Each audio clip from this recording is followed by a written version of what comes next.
Welcome to episode 100 of the Omnigamers Club podcast, the podcast for games on all platforms, including ranking your favorite games. I am Daniel Winter. And I'm Mark Uosa. And congratulations, Mark, we made it. Congratulations, 100 episodes. People said we wouldn't make it past 10. Actually, nobody said that, but we're still happy to be here. It's been 3.5 years or something we've been doing this now.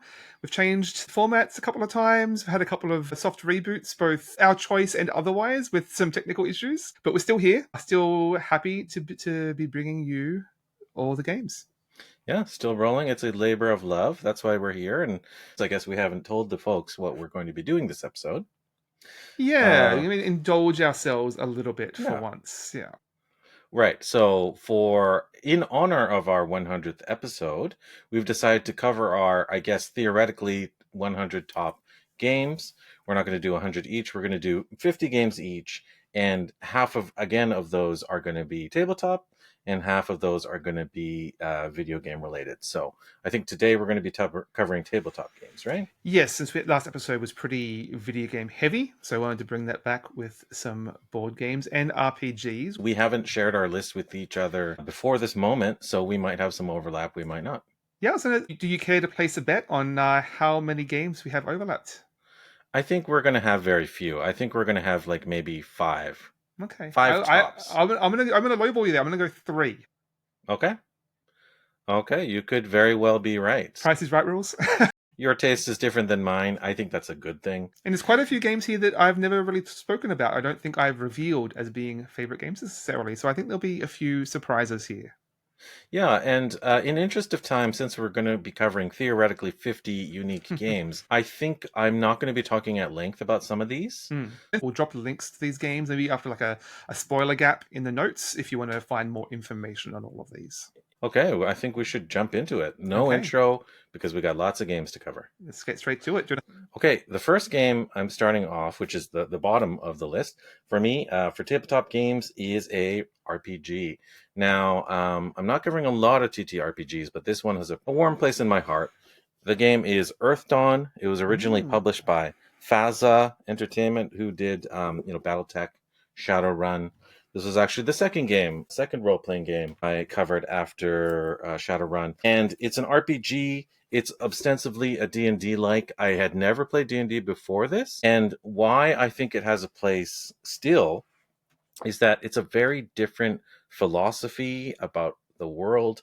It's a very different treatment of the fantasy species and heritages. It treats magic differently. It treats learning skills differently. It's just a fascinating kind of world.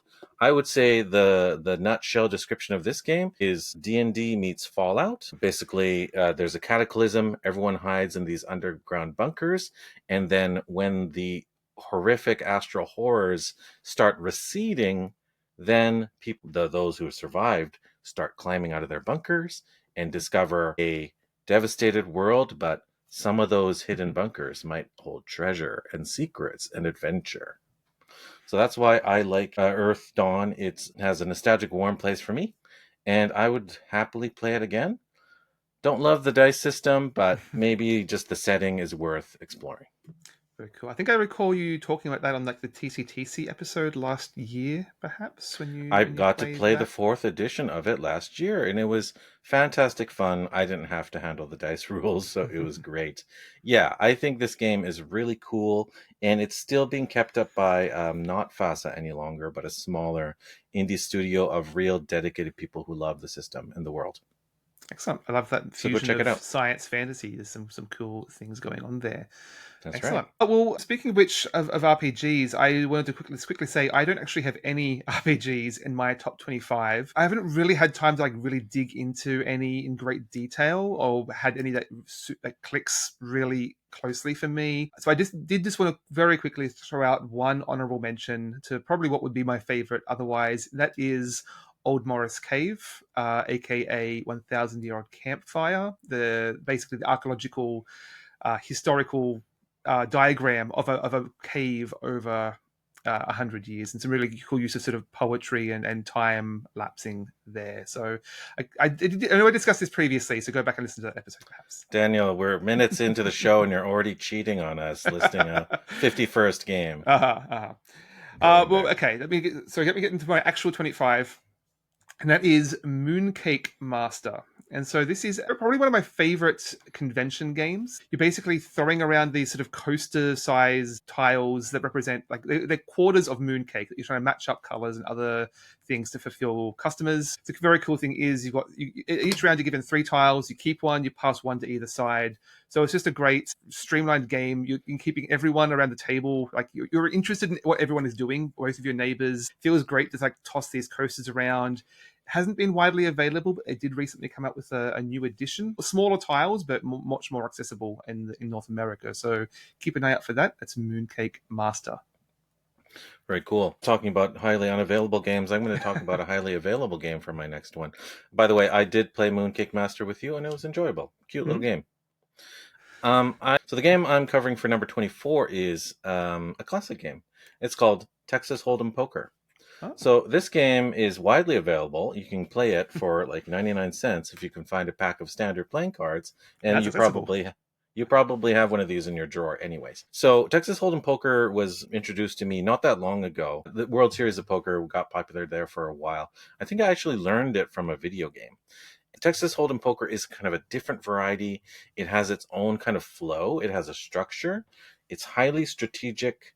You do need to know the poker hands, but you have to know it in an entirely different way. And it's about trusting your own judgment.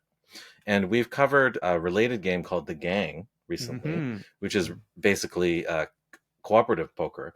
And I would say that if you want the best of both worlds, just go get The Gang, or maybe start learning Texas Hold'em first. Whatever. It's almost like 95% overlap with those games, but I like the structure of it, and it's very easy to get new players on board, so long as you have a reference for what those poker hands are. Anyways, it's poker.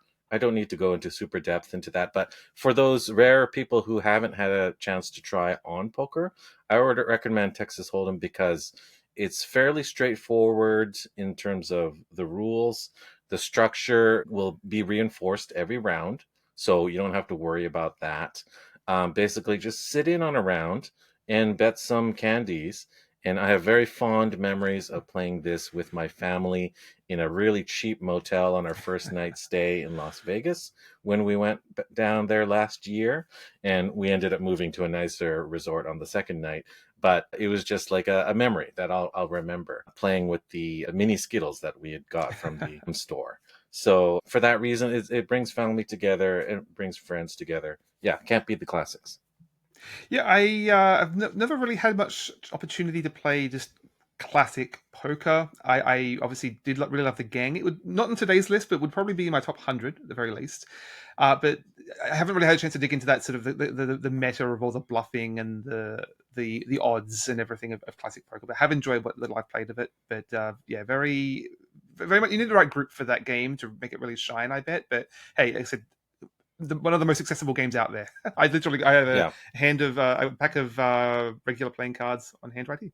Exactly. Almost everyone does almost all the time. A game that could be played with people you can't even speak the same language with around the world. And the cool thing about Texas Hold'em Poker is that you don't need to know the odds. You can very much go with the flow and play it by feel. And it's a type of game that will let you do that.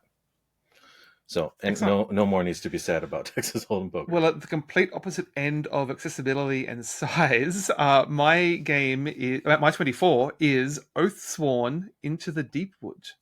So this takes up about 5 boxes at the top of my shelf right now. So a little bit of sunk cost fallacy here in backing that Kickstarter, but this is one of few games that had every opportunity to completely whiff on expectations and has largely hit in every regard. It's a mix between a sort of exploration mystery game and then a sort of boss battler. So a bit of like a Monster Hunter style game there, and it's got pretty solid writing, I will say. Like I've laughed out loud a couple of times. It's got branching storylines that are surprisingly like robust in how much they can differ. I played the first mission a couple of times just to see how different it can go, and like completely different branching paths. The actual combat is really engaging. You've got this really interesting hand management system where you're trying to sort of bounce cards back to your hands through synergies, and the way you can level up, and like the miniatures you can actually customize with the weapons they hold. Lots of little details. You can also obviously just get the standee version, which I would probably recommend. Don't do what I did. But yeah, in every regard, that has met my expectations for this sort of broad, grand sort of story adventure boss battler, sort of with sort of Diablo, very dark fantasy overtones. So I really enjoyed what I've seen of Oathsworn, and looking forward to playing more of that. Very cool. All right, my third game. By the way, we haven't had any overlaps yet. This one, there might be overlap. Okay, this one is a pure nostalgia play for me. Well, a lot of my games are going to be nostalgia games. I'm squarely in middle age, and a lot of these games that are warm in my heart are not necessarily excellent games, not the best games, certainly not the cutting edge games, but to me they're important because they're highly inspirational or informative for me and for the entire gameplay industry in a lot of cases. And this one is just a perfect example of that. The game is Magic: The Gathering, the first TCG. Magic: The Gathering is a game I played on and off. I don't play it now. I would probably try and tell people to not play it now because there's a lot of things that are not great about it. It's exploitative, and the licensing things that they're doing right now, and the kind of more premium booster packs that have rarer cards in them are purely exploitative, I think, and cash grabs. I cannot recommend getting into Magic at all. That's right. So for me, it's just there. It's just there for nostalgia. Yeah. So I started playing this in the 1990s. I distinctly remember in one summer I was in a stage play cast that was taking place in Whistler, and I don't live in Whistler. I didn't live in Whistler then, so I was living away from home at the age of like 13 or 14 for a summer, and food was taken care of, lodging was taken care of, but my family brought up whatever care packages, and they gave me some spending cash as necessary. And leave it to me, a 13, 14-year-old, I spent most of that spending cash on Magic the Gathering booster packs at like the one hobby store in Whistler Village. It was probably like twice the price of anywhere else as well up in Whistler. Surely, but those are probably collector's items if I had saved them at that point. But I just have strong, warm feelings. It was such an exciting time. I didn't really know what the hobby game industry was, but I knew that it was something I could do with my nerdy friends, and it's something I could do without a game console nearby, which is very handy if you're away from home. So I thought it was awesome. There's so many cool things about it. Magic the Gathering is so inspirational, so formative for an industry. So I don't need to say much. It meant a lot to me back in the day. And sometimes I'll play it every now and again in digital form.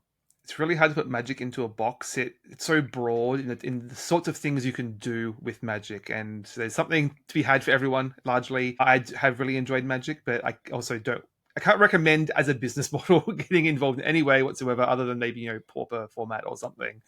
Right. But yeah. Probably the game really solid I play base engine.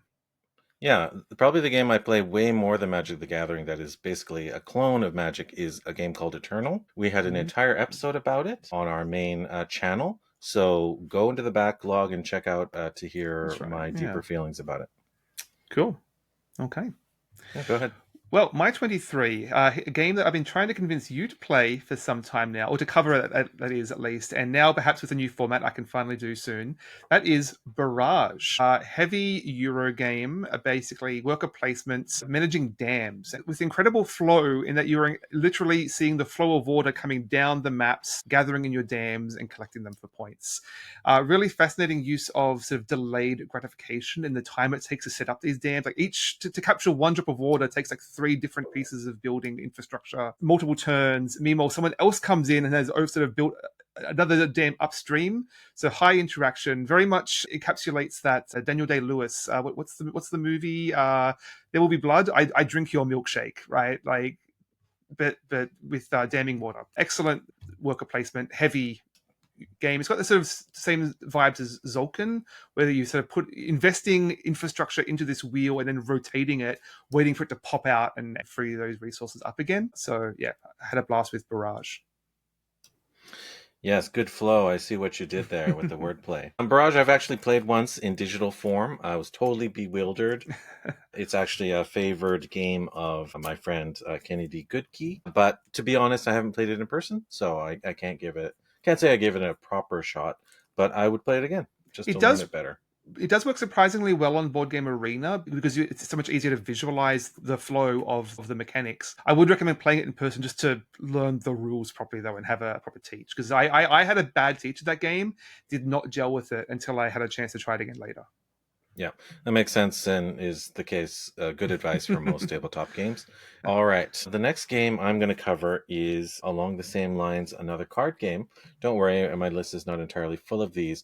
But this one I have slightly warmer feelings about, obviously, and it being my 22nd position game. But it's called Keyforge. And Keyforge is a game that I know that you and I have played. We have fond memories of. It's been around for a few years, a lot less than Magic, but I think it has a lot of unique advantages to it. First of all, it's not necessarily I bash you and kill you down to 0 points and you're dead kind of a game. It's a different sort of a chase game, a race game, because you're basically first to unlocking 3 keys, and those can be unlocked in different ways.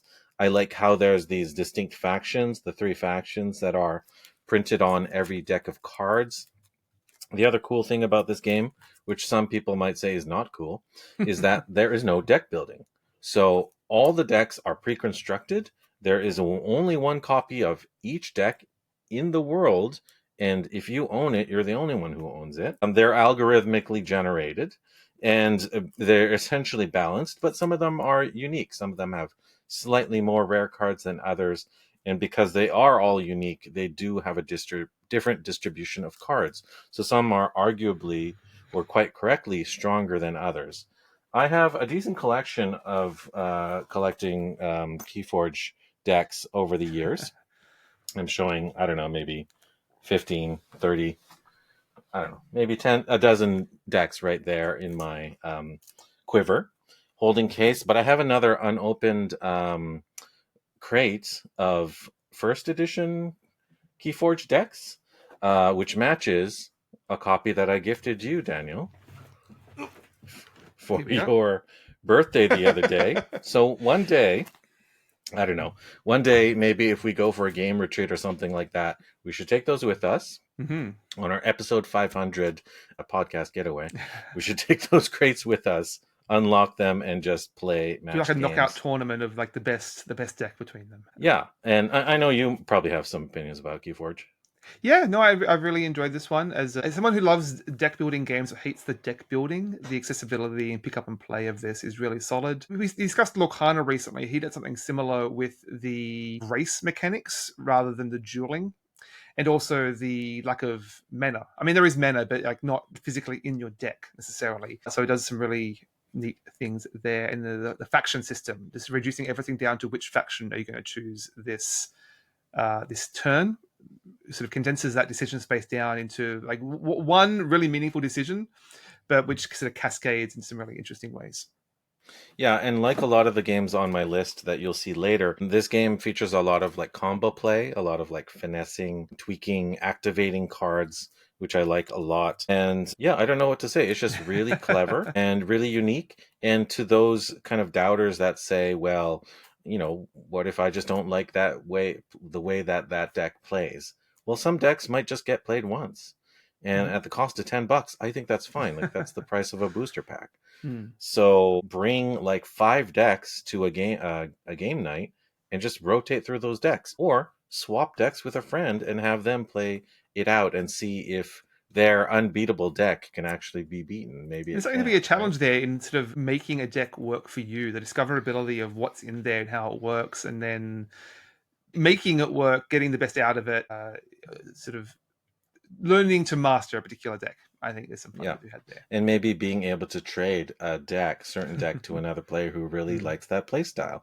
That's all within the possibilities. So it's similar to Magic, but in ways very different and wholly, entirely creative and entertaining. Excellent.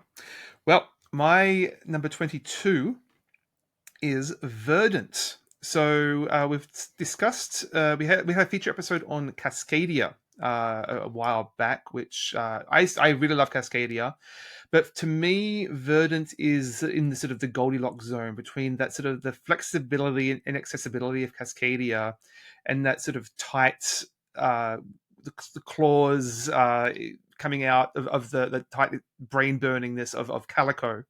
And this is somewhere in the middle. It's got some flexibility, and you sort of creating this grid of cards and overlaying tiles onto them that has a specific dimension, but you can sort of shift that dimension in some fun ways. One of my favorite styles of sort of game broadly is the sort of tight a spatial puzzle with these sort of overlapping victory conditions that you're trying to manage multiple things simultaneously, and this fits into that really nicely. Obviously, it's got the cozy vibes of the plants and pets. You're sort of creating the perfect little the room layout of your house.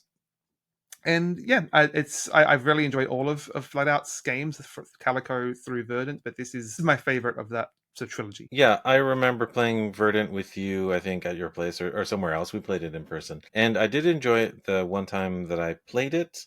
It is one of, several sort of kind of chill tableau building games that have like light comboing that are all about kind of like spatiality. The game that we covered briefly during our TCTC episode, Reforest, sort of reminds me a lot about a Yeah. lot of that game, maybe because of the plant life theme, but also like the chill, sort of non-aggressive, non-conflict vibes to it. Yeah, it's a very vibes kind of cozy game, cozy analog game. It is more fiddly than those other games. Like Cascadia is so incredibly streamlined and easy to teach and play. So it's a little more of a hurdle to get it to the table. Once it's there, the puzzle is my favorite by far. Okay, Very number nice. 21. All right. All right, I'm moving to my 21. All right, my 21 is going to be this is a Euro game. It's by a designer that's going to be on my list multiple times, so here's a warning. It's called Agricola by Uwe Rosenberg. Mm. So Agricola is a divisive game, I sort of feel like. It's sort of one of the early blockbusters, I feel, of Euro tabletop games from maybe 20 years ago when they were starting to boom. Many people thought this was the hardest, most complex, most brain burny game of all. It was one of the early, more complex worker placement games. And a lot of people hate it because it's quite punishing. I feel like that generation of Uwe Rosenberg's games were quite punishing because quite often you're literally going to starve, or your family workers, in this case farmers, are literally going to starve, or your company goes into debt, or basically it's a very punitive It game doesn't design. lead you to success. You have to That's figure it right. out for yourself. That's right. I feel like his later, more recent games there are more avenues towards success Mm. and less punishment. They're just more about optimization. And this generation of games is clearly about a curve. You start small, you're trying to grow big while the stakes are quickly ratcheting up every round. And it's a very kind of straightforward design. The reason why I think this game is worthy of being on my top 50 list, on our top 50 list of tabletop games, is because it's very formative. It's very inspirational as one of those early kind of richer tabletop games, sorry, worker placement games, I should say. But it keeps staying vibrant, and it keeps its being a dynamic game because of the usage of those cards. Mm. There are, I think, in the base game, a little confusing now because there's multiple editions, but I think the base game had like 3 decks in it, like a simpler deck, a medium complexity deck, and a very complex deck. And each of them adds different layers. You can play a family version of game without those decks at all, but there's no point in playing that. Really, it's not the same game. This game is Agricola because you have to do the best you can with those 10 improvements and those 10 workers. Sorry, 10 improvements and then 10 occupations. That's what they're called. Mm. And they are going to make every single game different of Agricola. And I played hundreds of them. I played hundreds of games of Agricola solo and quite a few in person and quite a few on the iPad app as well. And they're all good. They're all enjoyable. You can play tons of solo games on bois de jeu. It plays very smoothly, and you'll get to know those cards very well. And they keep coming out with new ones. And I think it's dynamic, and it's so inspirational to other games that we've covered on other episodes. I feel like we've covered both Caverna and Feast for Odin. Right. Yes. Caverna, I feel like, is the more direct comparison. Mm. Most people compare them pretty closely. Some would even say that Caverna is like a replacement for I would. Agricola. I still think Caverna is my favorite of the two, and it barely missed being on my list. Mm-hmm. Fair. Agricola, for me, I will fully admit, is a nostalgia play. It's because it was just very formative for me. So yeah, I understand it's not for everyone, but I think it has a place. It's just that important. I do prefer Caverna just for its flexibility and the sense of the sandbox playfulness. But both games do really have that sense of, even when you're doing badly, there's that spatial element of building your farm. You've got your horses in the paddock and you're stacking up your wheat. It's just that one of those games it's just fun to play with as a toyetic element. Outside of winning and losing, you can always just have fun building your farm, even when your family's starving. Yeah, and we've talked before about like me loving sort of like being challenged in a game, like being tested Mm. in a game, even in a solo capacity. So, it's the reason why I love playing Monster Train and Balatro over and over and over, because every time is a different challenge. And every time I play Agricola solo, it's a different challenge. It's like, what can I do with those 10 occupations and those 10 improvements? How can I make this optimal? That's my fun that I make with that game. Cool. Well, speaking of nostalgia, my number 21, probably the game I have played the most of all games. A few hundred times probably throughout my years of university, hanging out at the bar with the geek club there. That is Bang. So this is the hidden role game, and I've spoken before about how much I sort of dislike hidden roles in the vein of sort of werewolf games that are purely deduction, logic, improv, lying, convincing other people. I do like those games, however, when they're tied to hard like mechanics and rules that sort of dictate how you can relate to other people. And this is one of those. You've got basically the sheriff is revealed, everyone else could be a deputy helping them, could be a bandit trying to take them out. You're basically collecting guns and upgrades in order to help you shoot the people not on your team. And playing it over of hundreds of games, we really developed this meta around like how you can convince each other to that you're working together and or betray each other. Obviously, lots of jokes. I bang the sheriff, etc., etc. I do really enjoy this game. I don't know how well it's dated. It's probably, I mean, both in its cultural sensitivity, shall we say, and mechanically. I do know there's a lot of love for the dice version as being a much simpler game.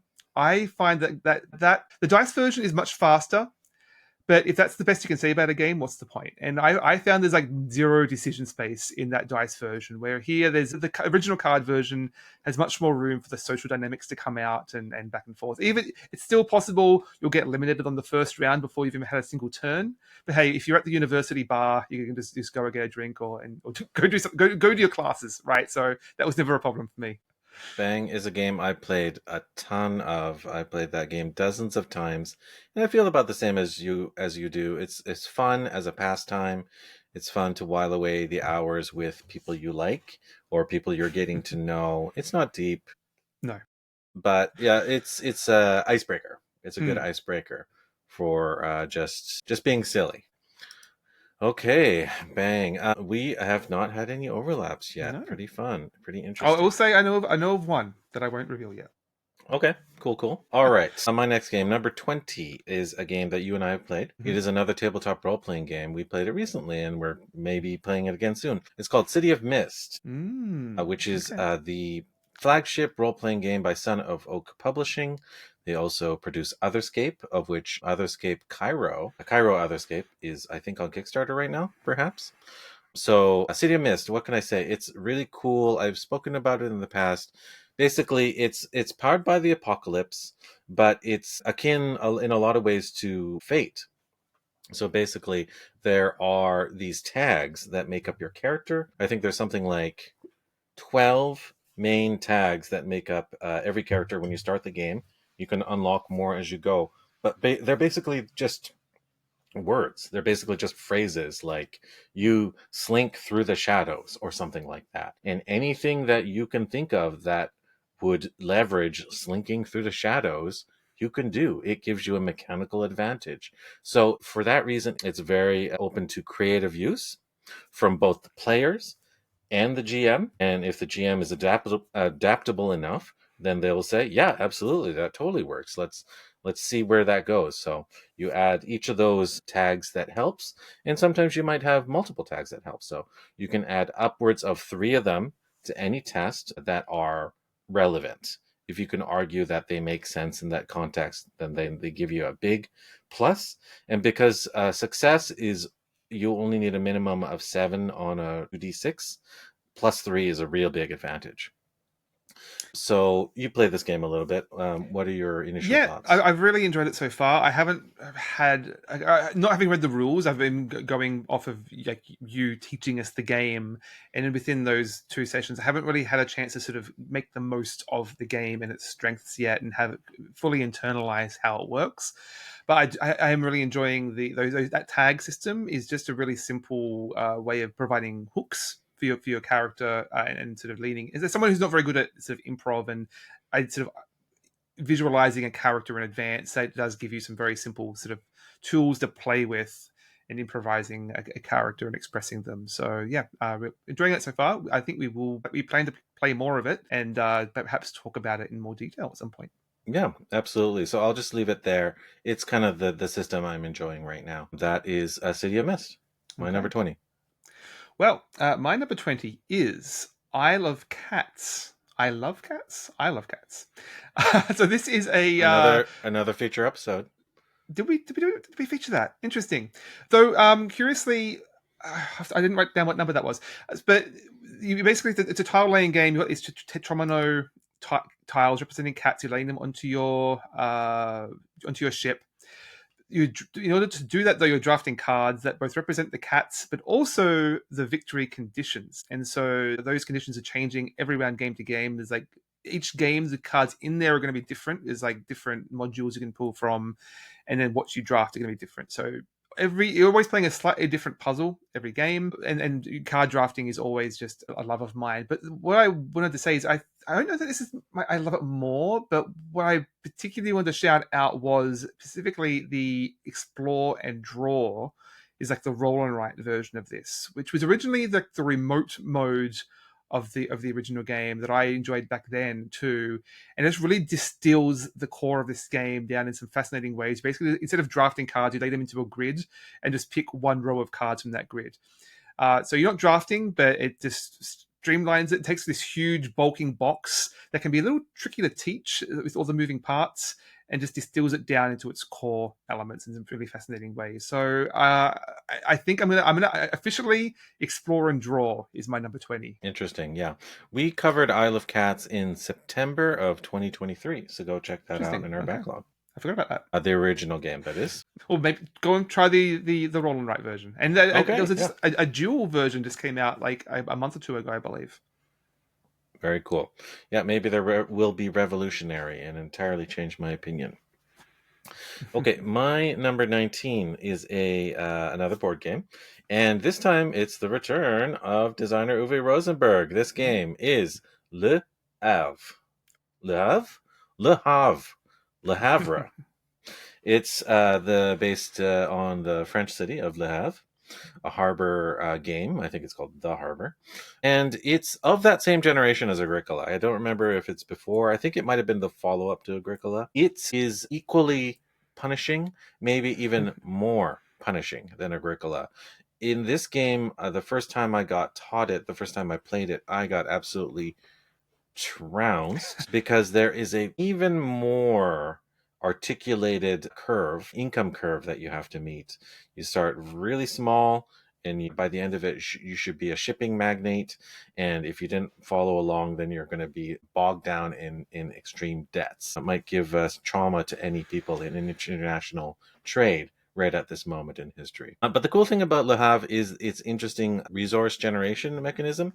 There's a sort of like it's almost like a linear rondel. Like every round, more resources get added to certain tracks.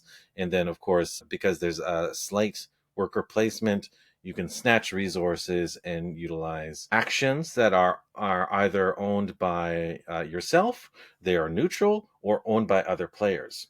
So kind of like another game around that same time, what is it? The Lords of Waterdeep. Mm. If you utilize another person's building, then they get a little bit of kickback. But you can also, a building can only be used once, so you can block it as well with the mild worker placement there. So really cool interactions. The cards that you end up building, which are sort of buildings within a wharf, like some of them are canneries, some of them are like cafes, some of them are just like a fish shop or something like that. They're all quite thematic and they just sort of work. It's like a real machine that you're building. And I like the optimization challenge. I like that it's competitive because you absolutely, absolutely will have to utilize the other players' buildings and you don't want to reward them too much. So another strong contender of Uwe Rosenberg game. I think I like it a bit more, or clearly I do, than Agricola. I own a physical copy, and I'd be very happy to teach it to you sometime. It's a fun game. I don't think I've ever played this one because I always get it confused in my mind with Aura et Labora, but none of what you just said rings a bell at all. So I'm fairly sure I've never played that game. Yeah, Le Havre is quite a bit earlier than Ora et Mm. Labora, so yeah, they're quite different. But I think they both have like rondels, which is maybe and yeah, I think I'm getting Yeah, confused and there. Uwe Rosenberg, any other designer, they sort of iterate, right? They leverage these concepts over and over. Uwe Rosenberg, maybe most of all. He's sort of right up there with Knizia as to designers that sort of recycle, reinterpret. Every mechanism has 8 games related to it, and they sort of go in waves, right? So Hmm. Le Havre doesn't get a lot of praise, but to me, it's really important as an early game I learned to play, and I still really enjoy it. Excellent. Well, my number 19, another big Euro game named after a city. We covered it all the way back in episode 7. Possibly, I was betting on maybe a crossover, but let's wait and see. Yokohama. So this is this is a worker placement game with a really fascinating mix of sort of spatiality, and you have to like, basically route building and how you place your workers out on these spaces and manipulating, moving around this very physical space. I mean, it's got order contract, sorry, contract fulfillment, which is always just satisfying. I mean, it's got some engine building, which as you build up these locations, you start collecting more and more resources. So it's got a really greatest hits of a lot of fun mechanics there, and it's that spatial element with worker placement. Really fascinating twist on that mechanic. Very nice. Yeah, and I was just going to say ding, ding, ding. We have our first Ooh, overlap. Yokohama okay, is on my list as well, much higher than okay. yours. So we might as well talk about it now. Yeah, everything you said is great. I think, did we talk about Yokohama It was a in one of our. featured episode. Yeah, Yeah, there you episode go. 7. So we talked about it at length. I'll just say that this is a game that I played in quite a lot with one of my early game groups in the nostalgic pre-COVID days. So I have warm feelings about it. I think it's has a lot of strong kind of like legacy mechanisms, but it's sort of like Hmm. one of an example of a new generation of things of designers that are doing different things with board game design. And I think it is a Japanese designer, and they often tend to have like a little bit like different perspective on game mechanisms. They think they come up with some fairly unique twists and turns, and I think the way that the sort of the pyramid of the map is laid out differently every time, and the sort of movement of the workers and the presidents as they move throughout the board is ingenious. I've And it really not forces you to sort of improvise and think on your feet and how you manipulate, how you navigate that space. It's not like it's not one of these classic Euro games where you can optimize strategies in advance. Well, you almost kind of have to strategize in advance because you're sort of planning over time. You might Hmm. be setting up a move for 3 rounds But if you hence. get blocked and you suddenly have to change your plans, right? Yeah, you certainly like have to adapt, just like I guess, early industry, which is what the game is themed on. Yeah, fascinating theme too. I learned a lot more about that period of history in Japan, and the game has just been re-released quite recently. It was famously out of print for some time. There you go. And I think with much worse artwork Yes. and that terrible font, but we can talk about that some other time. All right, so I think we're on number 18 for me. Yeah. So congratulations on a first overlap. Number 18 probably won't be an overlap, though. It's another tabletop RPG. This game is a game in a system I like very much. It's called The Strange, and the system it uses is called Cypher. So Cypher was made famous by Numenera. It's by Monty Cook Games. And The Strange is just I like the setting. I mentioned it before. I won't go super at length because I've mentioned it in the past, but it's basically like the Laundry Files novels, sort of X-Files, a little bit Control, like the video game series. And more recently, the new hotness in the tabletop RPG space is sort of Triangle Agency. Yeah, I was going to say. Yeah, so basically, this is about sort of conspiracy theories, strange occurrences, parallel dimensions, unseen forces, warring factions, modernity, because it takes place in modern society, but with aliens and different life forms. Those are themes that I love a lot in fiction, and I generally tend to prefer more modern themes in role-playing games as well, modern or futuristic. So sci-fi, I love it. I love modern. I'd love to play more in modern. And the engine is really cool. I've only got to run it once for my neighbor group, and we ended that, after, 5 or 6 sessions. I don't think it was for them, but I would definitely like to pull it out again. And I think the Cypher system is very elegant. I like it. Yeah, one of these days I need to try myself a sci-fi game and see what all this raving is about. Yeah, I'd be happy to run a few Mission of the Strange with you. Very cool. So Excellent. what about you? My number 18 is another nostalgia play, another sort of hidden role game that is Citadels. So, classic from 2000, this game came out.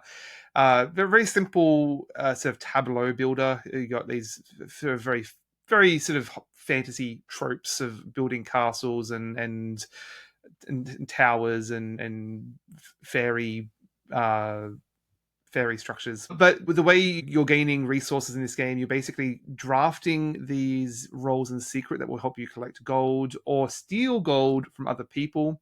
And it's just, again, it's a way of structuring those hidden roles in a way that you don't have to like lie or bluff your way out of it. It's just you can try. It's like a little bit like Love Letter. You can try and guess what other people are going to pick and sort of outthink them, but it doesn't require you to have that sort of improvisational role playing element to it. So yeah, really, really little streamlined little game that I've very easy to introduce to new gamers without that sort of anxiety of like werewolf hidden role type games. There's been like 5 editions of this game. I have no idea what the availability of it is right now, but I played like the old Fantasy Flight second edition is what I've mostly played with. Yep, I played a ton of Citadels. I think that game rocks. It's not perfect, but it is quite elegant, not too confusing, like you said. I think that game is quite playable. I'd certainly play it Hmm. again as Excellent. Yeah, I've not played it a in light quite a few filler. years, but yeah, I should pull that out. Very cool. All right, my next game is another older game as well. This game is very nostalgic for me also. In a special way, my number 17 is a board game called Lost Cities. Mm. And I should say that this is a little bit confusing. The Lost Families sort of family is large. There's a Lost Cities board game, Lost Cities card game, which is the one I'm talking about, strictly 2 player. I think through Cosmos in their 2 player line. And then there was a game called Kiss, which is like very closely related I as literally just well. sold that game. It's been on my shelf of shame for like 10 Hmm. years. I just sold it. Yeah, the Keltis theme never really made sense to me. Lost Cities thematically makes a lot more sense to me. Mm. I won't, explain it. Actually, I think you and I didn't we play it for We like a did a live featured stream or something like episode, that? except I think you were teaching it to me live, so my Yeah, reactions were very much unfiltered. yeah. I won't go into too much depth about it. Just to say that it's a great 2 player game, and it means a lot to me because it's a game that my wife and I played a lot. It's a game that she likes a lot. I like playing it with her. And it's a great way to while away part of a night. You can play as many rounds as you want to.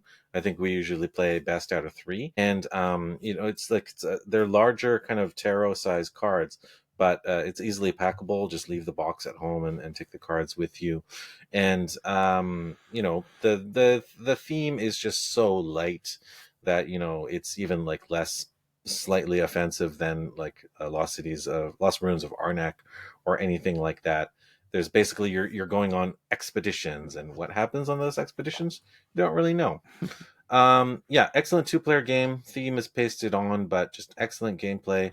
The scoring is not the best. I think this might even be another Knizia game, if I'm not mistaken. The scoring is typical Knizia. There's like negative points until you reach a certain ratio, and then you're in positive points. It gets into like the So hundreds too, potentially. So a lot of yeah, mathing out there. yeah. So if you don't mind that, it's quite enjoyable. I highly recommend it for couples or pairs of people. Yeah, I remember. I think shortly after we covered this, I ended up in a board game arena tournament with like 20 simultaneous games. So really thrown into the fire there, and that's one way of really learning that game in and out and seeing its strengths. It's not it's a little too abstract for me, and just having to math out and sort of. In trying to optimize the plays, often at times it's a little bit of just biding your time. But so yeah, Yeah. there's some fun to be had The cool there. thing about it is it is uncertain. You Mm. kind of have to take bets. You kind of have to take risks, mild risks, but there's enough risk taking to keep it exciting. And you can't have perfect knowledge in this game, which is cool. Mhm.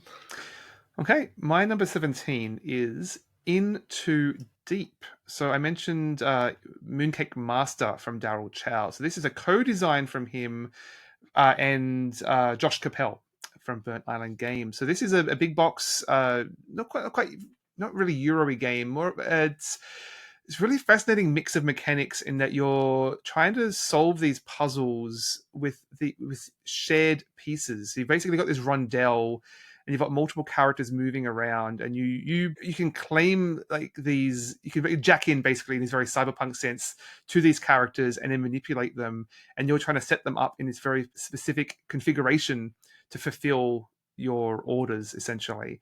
And I'm always fascinated by games where players are sharing control of the pieces and jointly trying to manipulate them to their own ends. And obviously that can lead to some frustration, but broadly it really feels like this, like setting up a heist of all these moving pieces with minds of their own. You're trying to set up like 3 moves in advance. Sometimes the stars align and things just happen to be in the right spot for you.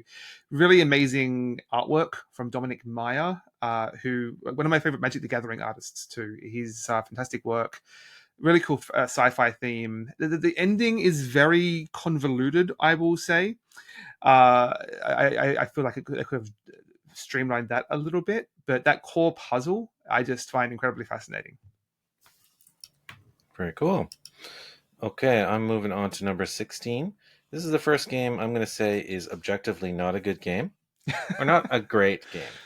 So this game is sort of like very similar to another game. So I'm going to mention two sort of at the same time because they're essentially interchangeable for me. The game is called Gizmos. Hmm. I think this is a early. I forget his name. I think it's John D. Clare, if I'm not mistaken. Oh, Don't okay. don't quote me on that. I might be wrong, but it's perfectly pleasant. I like Gizmos a lot. I play this. I don't own this. I've never owned this game. I play this game exclusively on Board Game Arena, and it's just passing time. It's just passing time, but for me, it's perfectly pleasant. It has very light decision making. It has comboing effects. It has engine building. It's a sort of like a very pure distillation of engine building. And the games are short.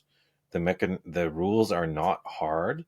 There's basically like 5 different like strategies or levers you can pull, 5 different types of cards, and you mix and match those with the 5 different colors of marbles. And I think in the physical game, there's actually a nice like little tactility to the sort of cardboard ring that you put the marbles in, and the marbles just kind of like sit and roll within this ring so that they don't roll away from you. So that part of it is quite nice. The artwork is like just okay. It's just there, very kind of gets out of your way very quickly. It's very So abstract, right? yeah, quite abstract. It almost has no theme. So Gizmos is pretty much the same game, in my opinion, as Century Spice Road. It's pretty much the same game as Splendor. They're not mechanically the same game, but to me, they have the same sort of purpose, which is just like occupying time for me. Just like it's a literal Low pastime for standards. me to sort of while away the minutes while I'm trying to figure out something. Just perfectly pleasant. To be Not too clear, brain this burning. is Phil Walker Harding is the Okay, designer. sorry. Praise be. And yeah, I've not actually played this. It's the all I know is it's the marble game, which seems like a complete waste to be playing this One on Board of the Game marble Arena when games. you could be playing with those marbles. Well, you could also be playing Potion Explosion too, which is another Yes, yeah. fantastic, probably superior marble game, to be honest. Yeah, so Gizmos, it's just okay, but I like it. It's a pleasant pastime for me. Strong words. Okay. Strong opinions. That's what Uh, we're known for here. Strong opinions. well, my number 16, to confirm our overlap from earlier, my number 16 is Keyforge. So I was very tempted to put Magic the Gathering on here. Decided not to for various reasons.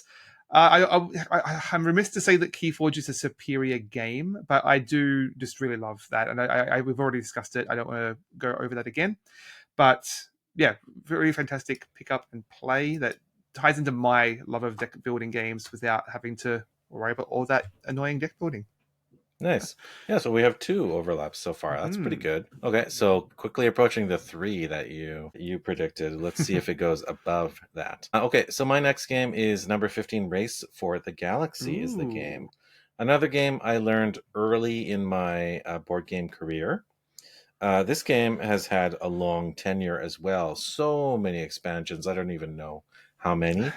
I surely haven't played them all. I played maybe the first like two or maybe three expansions and not regularly. I only own the base game. I own an app version of, I think, the base game and maybe one expansion. And just recently at TCTC, I played the spin off game, the literal spin off game, Roll for the Galaxy, Oh yes, yeah. which was quite pleasant and dynamic in its own way. Definitely sort of similar DNA. Maybe that game might even be slightly superior in my opinion, or it's more dynamic anyway. I feel like a little bit confusing in a lot of ways. Race for the Galaxy. What is there to say? It's also, I feel, divisive, probably showing signs of age. I forget, it's Tom Tom Lehman, Lehman, right? yeah. Is the designer of this game. I like Tom Lehman's game designs. I will talk about another of his games perhaps later today. But I like his designs, like they're very sort of like mechanical and precise, comboing, very like sort of card affinities. It has a little bit of TCG-ness to it, Hmm. but in a infinitely replayable package. I think quite even like the base game is quite solid. Surely if you play like a dozen games of this a night for months at a time, you'll get bored of it, sure. But this game is just, highly dynamic and quite replayable in my opinion, and obviously quite extensible with all the expansions that it's had. Yeah, I have a pretty storied history with this game. It took me years to figure out the difference between the produce, no, not produce, the Produce trade. sell and trade, or whatever the Yeah. two versions of that are. See, I still don't even know the names. But Yeah. to be sure, this narrowly missed being on my list, partly because I've actually been playing it some more lately with one of my friends who comes around regularly. I taught it to him recently, and we've been like having a round of that at the end of each game night, and so he's gradually starting to learn the strategies now, and I'm finally at the point where I can sort of see the big picture and go start aiming for very specific cards and know what I'm actually doing in that game. I will say that I think the first expansion isn't like mandatory, but I would always prefer to play with that first expansion because it adds Sure. in the goals. Yeah. Basically, that this adds a little bit more variety and it gives you some direction to go for. So, yeah, really do enjoy that. I know we covered it at some point. I think we may have covered the We three covered versions the of it board game. on New The Frontiers. New Frontiers, I think we Hmm. covered. Yeah. Okay. But we definitely talked about it for sure. Yes. All right. My number 15, and I ummed and ahed for a long time about this, the West Kingdom trilogy. We've spoken about Architects of the West Kingdom. I love all three of those. I've really Oh, you're struggled cheating for. again. Are you trying to get 3 games No, in no, no, one? no. I was saying it was really a struggle for me to pick which one is my favorite of those three. Ultimately, I've settled on Viscounts of the West Kingdom. Architects narrowly missed out, but Viscounts, I think, is my favorite of the three. All three of them are doing fascinating stuff with worker placement. Viscounts is the most unique of the three, I think. It's also the last of the 3, right? That came Yes. out? And it's basically a rondel, and you're going around this rondel fulfilling mini games, some like sort of deck building, tableau building in there. And yeah, I think it's the most unique pacing and sort of fascinating combination of mechanics of those three games, all of which I love. And it's got that idea where I think you're going around the rondel, and if you crash into each other, you like have to discard all your cards or something. Which it just feels like that trope in all the anime where the two teens bump into each other and the papers go everywhere, right? That, but in medieval France.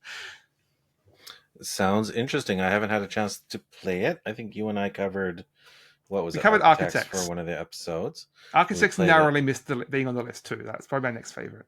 Yeah, Architects is pretty solid. I have mixed feelings about that publisher's games.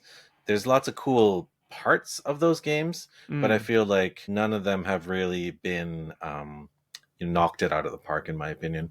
Maybe Viscounts does. Who knows? Okay, I'm going to quickly move on. And the next game is going to be really short as well because we talked about it recently, but it's also a nostalgia game for me, a nostalgic game. It's called Chronicle. It Oh, was the yeah. very first, I think it was the very first Seiji Kanai game I played, Seiji Kanai of Love Letter fame. And it was also the first trick-taking game I ever played, was Chronicle, which is ironic because Chronicle kind of like upends a lot of what trick-taking games do. It literally upends it because there's a card power that lets low value cards win a trick, for instance. So you and I played this very briefly with Around. Greg the other day, around, yeah, not even a full game, but it reminded me of how much I enjoyed playing this with my pals in one of my early game groups. And it's another game I feel is almost infinitely replayable because of those. Every round you pull out this sort of objective card. So this round you can only win with blue cards, for instance, was the objective for ours.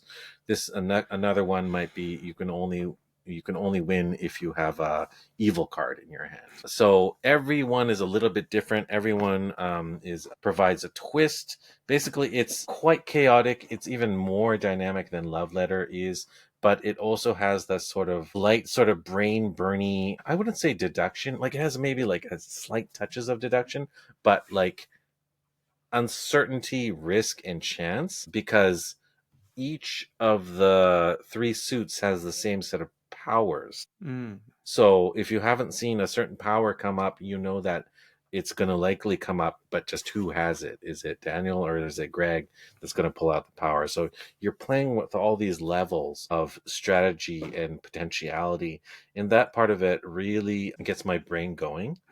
I usually don't love games that have like, so many wheels within wheels turning, but it's like just a little bit more complex than Love Letter, and certainly a lot more dynamic than Love Letter. So I would say if anyone kind of enjoyed Love Letter but got tired of it because it only has so much gameplay space to it, then try Chronicle out because it has so much more, and it also plays really fast. You can play as many rounds as you want of it.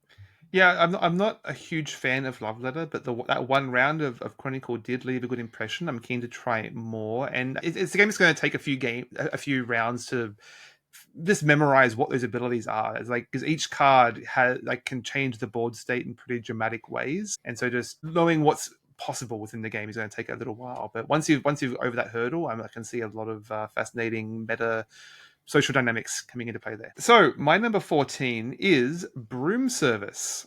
So this is a pick up and deliver game from Alexander Pfister and Andreas Pelikan.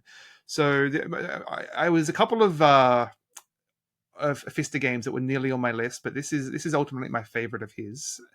And it's basically a pick up and deliver game with you're playing as witches, very Kiki's Delivery Service vibes. Basically, you're going around picking up, blueberries and mushrooms and dropping them off around this map.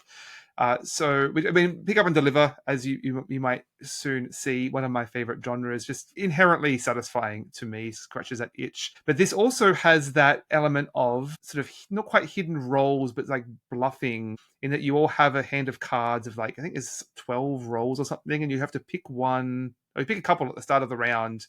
And if anyone else picks the same one, you get a lesser version. But if you can push your luck and try to get a higher result. But if anyone else also has that same role, you miss out. So again, a little bit of, it's more like just guessing what other people have, like in Love Letter, but without having to like lie and improvise. So yeah, really cute theme, and some fun special dynamics there. That's Broom Service. Very nice. All right, we're gonna have to pick up our speed because we probably won't get through all 25 for each of us in this episode. We might release another shorter episode following this, maybe that covers our 1 through 10, if that sounds right, or each of our 1 through 10s. Because, conceivably they're our favorite games, so we might talk about them a little bit longer. So we'll probably carry forward till say our 11? That sounds 25 about to right. 11? I'm going to talk about number 13. My number 13 is a third-time repeat designer. It's Uwe Rosenberg here for the hat trick. It's A Feast for Odin. Ooh. So, A Feast for Odin, I mentioned it briefly before. It's actually quite different from Agricola, so it's not in the same conversation really, except to say, for longest time, those two earlier games were very, very high in my estimation. Just my favorite Uwe games. And then I was a little skeptical about Feast for Odin. It just seemed too complicated, too big, too kind of complex. From the outside, let's be quite honest, the UI is intimidating. The board with 64 actions on it is intimidating. It's a complex looking beast. I found that as I played it over and over again, obviously became smoother. So it can be simplified, but it's not a simple game. And it's certainly not friendly to new learners. And the reason why, essentially, I think it's superior to Agricola or Le Havre for an Uwe game is that those games have a lot of replay ability. But I feel like A Feast for Odin really has much more design space. There are multiple different ways that you could find success. And this is how he's really matured as a designer, is that it's a lot less punishing. And the real challenge of the game is to dig deeper into these strategies, to specialize in certain areas or balance multiple strategies. And I feel like each of the strategic directions is deep enough. It's kind of like a whole world in itself that you can devote a lot of time to getting good at, but you can enjoy yourself along the way as you try out different strategies, different directions, different balancing of gameplay mechanisms. So I like it quite a bit. Yeah, I mean, I liked it well enough. It's a little too sandboxy for me without that sense of play that Agricola and Caverna have, that sort of spatiality that gives you a sense of direction. Even if, I mean, there's a sense of direction in both of win conditions, but also just, oh, I want to make my farm look pretty, right? And this doesn't really have that. So I really struggle to find a direction to navigate that huge sandbox of options. And we did cover this also as a featured episode We did. relatively recently. That's right. So go back and listen to that. That's right. It was from July 2024. My number 13 is Oceans. So this is a spin-off of Evolution, the card game. As you can imagine, this is all about undersea creatures. And it's a not quite a deck building game. Basically, you're drafting cards to create species in this really fascinating sort of evolutionary arms race of each player can have multiple species going at once that and you can change whether they're herbivores or carnivores, how their defenses, their offensive abilities, and how they interact with other creatures around the table or feeds on sort of the central, basically collecting fish from the middle as victory points. And I mean, there's basically 10 cards in the game. There's multiples of those 10 cards is the core deck. But even in those 10 cards and how you can mix and match them in different combinations, it's an incredible amount of variety just in those 10 cards. Then you've got this huge stack of the deep cards. There's like over 100 of those that are all incredibly unique, like specific evolutionary mutations, basically. Like there's weird Cthulhu monsters and parasitic leeches and all kinds of things in there that will just completely throw a wrench in the evolutionary machine and just make you can't really guess how these things are going to interact. It's always as fun just to see how these different cards interact with each other. This experimenting there, and it goes up to 6 players, and which is a little unwieldy, but just a lot of interaction, and just the push and pull of what's feasible. As like as if one player gets particularly offensive, then other people are sort of forced to respond to that and start leveling up their defenses, obviously. But you have to be really dynamic in how you're sort of pushing multiple species, and it's got that. It's a little bit like Small World has that sense of when something has kind of capped out and fulfilled its needs, and just sort of let it go and move on. And this has that where like, well, this species is no longer evolutionary viable. Just kill it off, and I'll start a new species. And so yeah, really really love that. They've got a new game called. It's called Nature. Nature is the new one. So I'm really fascinated to see how they remix that mechanic again. Yeah, I played Oceans at least once in person, maybe a couple of times, and I think there's even an app for it, if I I'm think not so, mistaken. yeah. And I really like what that designer is doing with both the previous editions. What was the first game that you said it was inspired by? Evolution.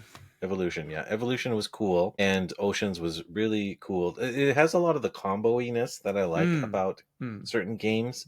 Reminds me of some of the games we might cover later, or the ones that we talked in the past, like Race for the Galaxy, a little bit combo-y there. I think there's like a Cambrian explosion or something like that, like shifts Yes. the gameplay mechanisms. I thought that was really cool as well. And those cute little fishies, those cute little fishy tokens that you collect, how can you not love that? So The Swedish fish. that's right. Just don't eat them though. So that is a game I I have would played this game as absolutely. I literally made an edible version of this game and ate it. So I can Beautiful. recommend that. That's a game I would happily play again. And as I recall, the artwork is quite lush and beautiful. Yes. Yeah, I think not to sling mud, but in terms of the nature themed games, I think Oceans blows like Wingspan out of the water. Do you see what I did there? Ocean fun. All right, let's move on. I'm going to cover a game that a little bit mixed feelings about this game, but it's a game that I play a lot. So for that reason, I just have to mention it. It's called Terraforming Mars. This is a game that I don't own. I think looks terrible. I think I don't really love most of the expansions that have come out. I think pretty much at least half of them are terrible. And I think that the publisher has done some dubious things. There's a reason I don't play that game anymore. Yeah. And I do own this game on PC though. And the PC iteration is quite streamlined. It's quite nice. The artwork is much better. The UI is like a billion times better. And the iconography mostly works. And I can play with virtual opponents. And this is a game that I play multiple times a week as a result against virtual opponents. I just kind of have it on while I'm working during my day job. I'll just play a turn once, while I'm thinking of something in between tasks. And it's quite enjoyable that way. And it constantly provides challenges. I said that I don't like a lot of those expansions. Like the Venus one is just terrible. Don't know why it exists. But some of the expansions are good. And then they add new cards, and being able to combine those different combinations is exciting. Most of the map variations are quite nice as well. This is a game sort of like Ticket to Ride, where the map kind of makes the game feel very different with the way that the terrain is laid out. So I like how that adds a little bit of freshness to the gameplay as well. And I think just like the gameplay is well balanced in having those sort of like 3 tracks where you have to advance as communally to bring forth the end of the game, but you're trying to get the most points out of getting there first, or building in the right spots first. And it's like it's a puzzle, it's a competition. And I like how the actions, you play 1 or 2 actions per turn, because you are forced to be really quite tactical about having to play this one first and that one next. And should I play this go round, or should I allow another player the chance to potentially raise that track a little bit higher, and then I swoop in and gain the bonus on that track? There's exciting things, the medals, the sort of, I forget what they're called, the achievements or something like that. Some of those are competitive, some of those are guaranteed, some of those are you only determine at the end of the game, so there's a risk reward there. I think there's a nice balance. There is a game that I will cover later that has a lot of the similar qualities that I may prefer a little bit more, though. I have only played this once and didn't love it, the base game at least, that is. And I just found it a little too overwrought and clunky. I did really like how the card game Ares Expedition sort of streamlined that into like took away all the craft basically, but that publisher is now on my blacklist. So the this the better. I'll go back to playing Race for the Galaxy. Yeah, and we also did cover, for anyone who is curious, we did cover Ares Expedition in one of our earlier episodes as well. So once again, dig into our backlog. There's stuff we talked about, and you can hear more about how we felt about those games at those times. Excellent. Okay, my number 12. A game that you asked me a few years ago may have been as high as my number 2, but I have not played in over 10 years, so it's sort of atrophied quite a bit. That is Rune Wars. So, I mean, I don't have a lot to say about this because it's been so long since I've played, but my memories of this game are very strong. To be clear, this is Rune Wars, the board game, to be confused with Rune Wars, the miniatures game, or Rune Age, Rune Quest, or the Rune games that are set in the same universe. Battle Lore, I think, may have also been in the same universe. But this is basically a really fantastic encapsulation of Warcraft 3. Spoiler alert for my all-time video games, perhaps. But it's a war game. I only ever played with it 2 players, I think. But it's not just you're not just sending 2 armies at each other to fight like sort of Battle Lore or Memoir 44. You actually have to like go out and do side quests and gather resources and like send out your workers to get the lumber and build up your units, and just all, the full arc of like a 4X, not 4X, an RTS game. So really need to revisit this sometime soon, but I have very strong memories of that. Rune Wars, sadly out of print now, but I do have the old, I think it was like a second edition from Fantasy Flight. Yeah, some of those Fantasy Flight games are really fun. Some of them are just kind of meh. I guess you just have to find the right one. I mean, that sounds intriguing to me. That era of Fantasy Flight, just a bunch of stuff in the box, will be showing up more on my list. Hey, interesting. Cool. All right. This is, I guess, the last game I'm going to be covering. It's number 11 on our list before we talk about our top 10 in another episode. This game is another one of those games that I play a lot. I don't own this game either in physical form. I own it in digital form. I have played it a lot in physical form, though, so I'm not unaware of how it plays on the table. This game is called Scythe by Stonemaier Games. Okay. So this is another one of those games that I played a lot with my group before the pandemic broke out. It's a big old table hog. It's got, fun 4xe theme, but it's quite a nice balance of Eurogame mechanics with Ameritrash mechanics. These are old terms from when people actually cared about those terms and how games were different from each other, or we labeled them differently. So the has Euro game sort of mentality. There are elements where if you build up certain things, you gain benefits when other players take the similar action. There's 4X sort of things where you can expand into terrain and sort of edge into your neighbor's area. You can literally attack and take over their spaces, which obviously is more of the Ameritrash side. But you can also sort of turtle up and be entirely defensive and focus on your engine building. And of course, that's very Euro gamey as well. And I think a few things about this game that are undeniably good is it looks great. It borrows art from that famous designer. I don't remember their name, so I won't speak more about it. Jacob Brzezowski, but there's been some, let's say, allegations in regard to that artwork, shall we say. Oh, interesting. I don't follow that, so I won't speak anything towards that. Just to say that the art looks great, the UI, the graphic design of it looks great. This game hangs together really well. The base game is quite solid.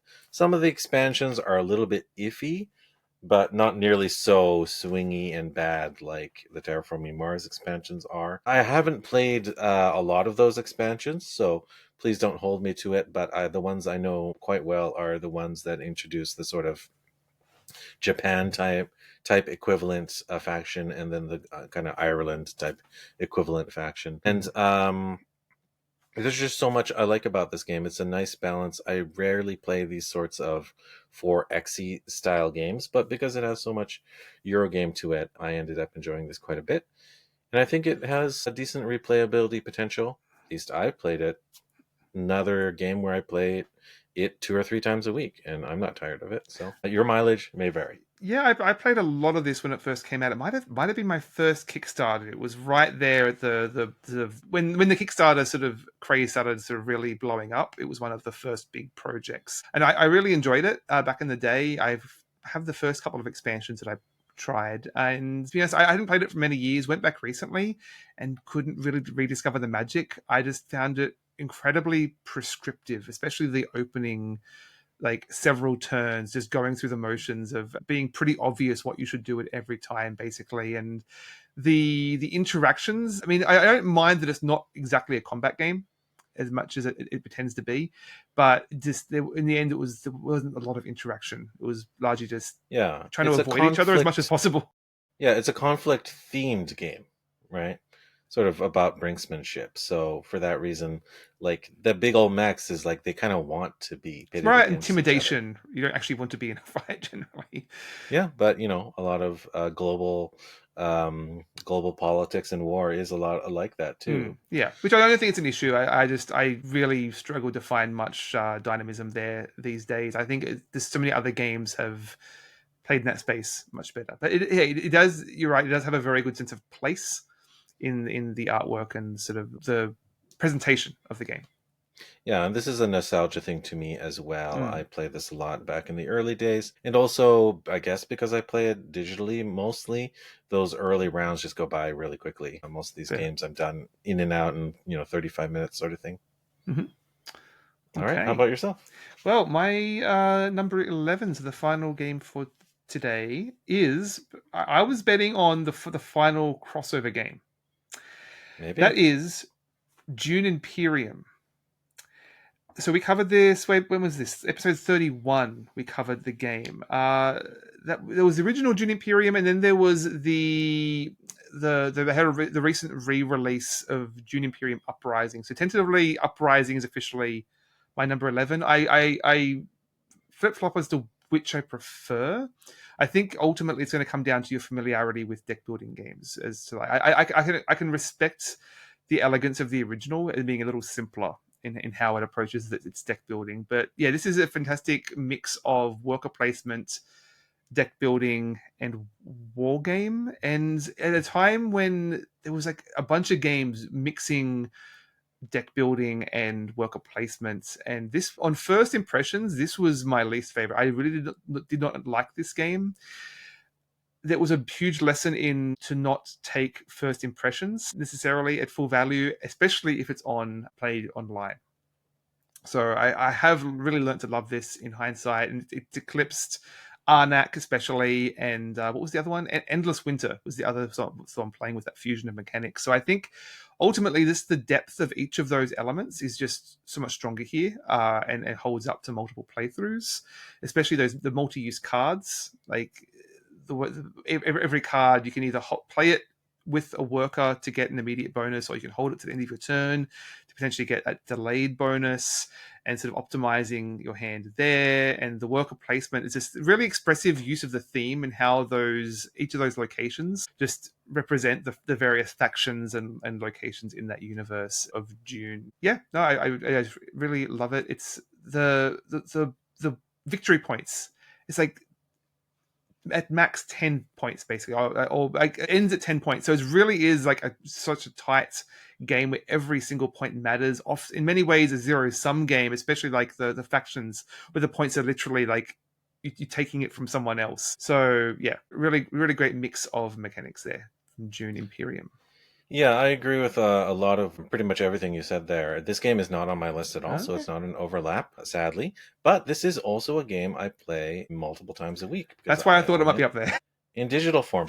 But to me, it's not one of those early formative games, so it doesn't Okay. have a lot of impact to me personally. And maybe like this, my list is really not objectively good. Like I think Dune Imperium is objectively better than half of the games that I mentioned on my list. But it doesn't mean anything to me. It doesn't mean as much to me those other games. Mostly because I haven't played this game in person a lot. It's I played interesting. it at least Yeah. a couple of times with you, I think. And I think that's what is a mark of a good game is if it creates good memories with people you care for, Mm. right?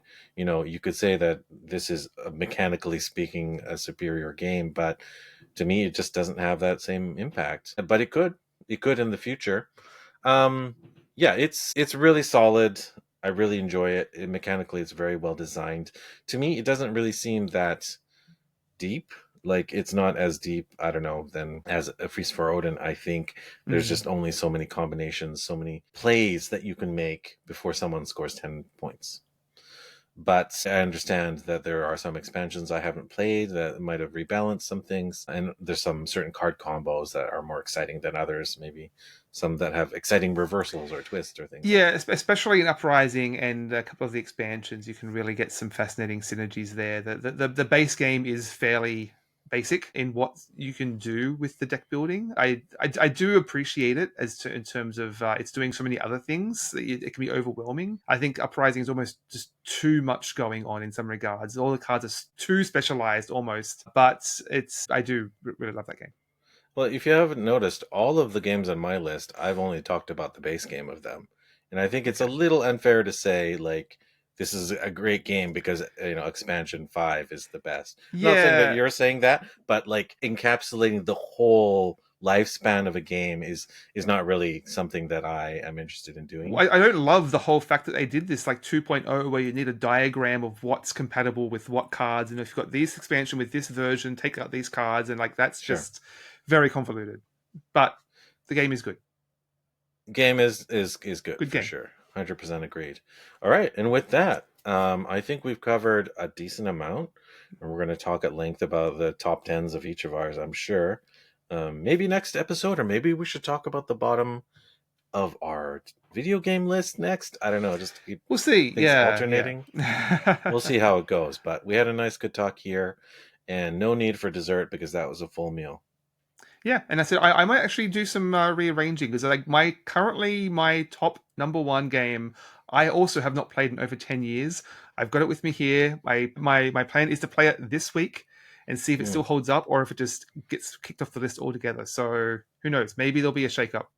Very cool. And there's a little bit of metagame. Will we reach 3 games crossover? Will we reach more than 3 games? Who I knows? think that might be it, to be honest. Keep listening to find out. Okay, well, thanks all for listening. If you have any thoughts on today's game or want to take a stab at any of our top 10, I guess, you can contact us at omnigamersclub@gmail.com or at our website, omnigamers.club. Yeah, and you can catch us on YouTube as well, where we share videos of every episode that we put out. If you caught us on YouTube first, check us out in the podcatcher of your choosing. Leave comments, give us a thumbs up or a positive rating if you can, and better yet, share with a friend who might be interested in the types of games we covered. I want to thank everyone for indulging in us while we've talked about our favorite games at length. And obviously, these are not objectively the best games, but they mean a lot to me, Not and even clearly particularly you. good games in many cases, Mark. No, but maybe these will give you a window into the way that we think. How depraved Perhaps. we are, sickos. There you go. Excellent. Yeah, thank you for listening. Thanks, Mark, and again, congratulations. Glad to be here for 100 episodes, and here's to 100. 100 more. There you go. All right. Well, we should give people back their time and say thanks. And remember to have a balanced diet of games. Thank you. Goodbye. Bye.